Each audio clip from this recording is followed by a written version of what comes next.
Maliban sa mga sports venues, isang venue sa General Santos City ang kinatatangkilikang puntahan ng mga batang Pinoy delegates tuwing gabi.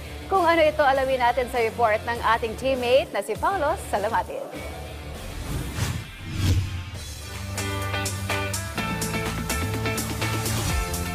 Sa kabila ng maksyong umaga ng bawat atleta at pagkatapos ng nakakapagod na mga laro, maliban sa pagpapahinga sa kanilang mga hotel, andi rito sa Batang Pinoy Grand Night Market ang mga atleta mula sa iba't ibang bahagi ng bansa kasama ang kanilang mga coaches, pamilya at mga kaibigan. Isang gabi ng family bonding, get together at kasayahan ang hatid ng night market na puno ng masasarap na pagkain, palaruan, sayawan, tugtugan at di malilimutang tawanan. Tampok sa night market ang iba't ibang food stalls, souvenir booths at local exhibits na layong itanghal ang talento at kultura ng General Santos City. Makikita rito ang iba't ibang street food, produktong lokal at iba't ibang nakakaaliw na aktibidad para sa mga bisita, atleta at pamilya sa buong linggong palaro. At syempre, hindi rin tayo nagpahuli sa pag-iikot na kung saan sinubukan din natin dito ang isa sa mga patok,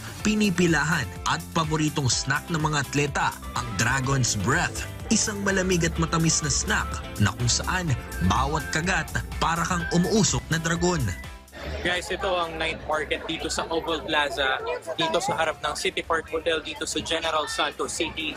So, ganito ang sitwasyon dito sa night market nila, no? Kapag kagabi, nandirito yung mga atleta ng bawat LGU sa iba't ibang panig ng bansa, no? So, ito, nandito kumakain, nagtatawanan, kasama nila mga pamilya nila. So, ayan.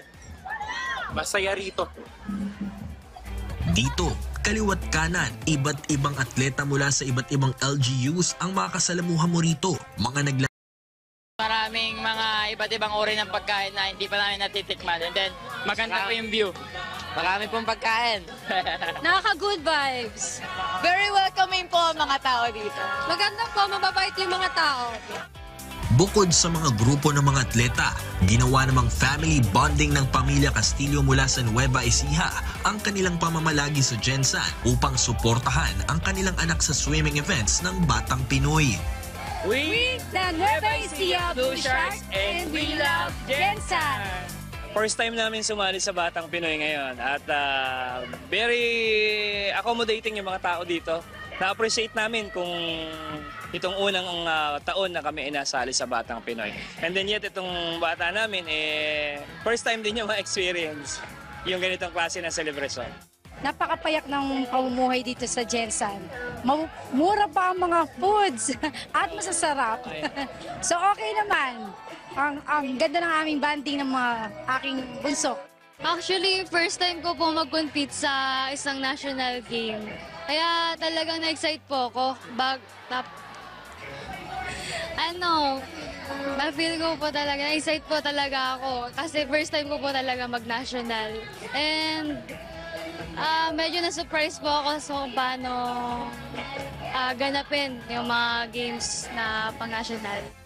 Ang night market ay isa sa mga pangunahing puntahan ng mga delegado ng Batang Pinoy at mga residente ng lungsod tuwing gabi kung saan ipinatutupad din dito ang mahigpit na seguridad at crowd management upang masigurong maayos ang daloy ng trapiko at komportable ang mga dumarayo. Bukas sa lahat ng mga delegates at residente ng lungsod ng Batang Pinoy Night Market na nakatakdang magpatuloy gabi-gabi hanggang sa pagtatapos ng mga palaro.